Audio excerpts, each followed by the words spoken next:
இது வெள்ளிக்கிழமை. இன்றைக்கி வந்து பருத்தி எடுக்கிறதுக்கு வந்து 3 பேர், காட்டில் எடுத்து வீட்டில் எடுக்கிறதுக்கு, காட்டிலையே வந்து பஞ்சா எடுக்கிறதுக்கு 3 பேர். இன்றைக்கி மொத்தம் 6 பேருங்க. வயலெல்லாம் பருத்தி எடுத்துகிட்டு வந்துட்டு அதுக்கப்புறம் வீட்டில் எடுத்துகிட்டு இருந்தோம்.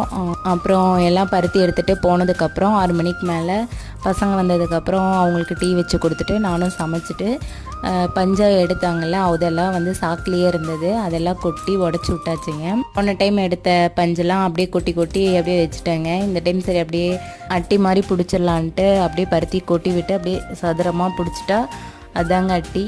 அப்படியே சதுரமாக பிடிச்சிட்டோம்னா கொஞ்சம் காத்தோட்டமாக நல்லா இருக்கும். அதனால் எல்லாம் கொட்டி விட்டு ஃபுல்லாக அப்படியே எல்லாம் எடுத்து உள்ளே போட்டுட்டு இருந்தேங்க. ஸ்ரீ சஞ்சய் 2 பேருமே ஹெல்ப் பண்ணாங்க. அதெல்லாம் ஓரளவுக்கு எடுத்து கொட்டியாச்சு, எல்லாம் பிடிச்சி ரெடி பண்ணி வச்சுட்டு அதுக்கப்புறம் தாங்க சாப்பிட போயிருந்தோம். இன்றைக்கி டே எனக்கு இப்படி தான் போச்சு. பாய்.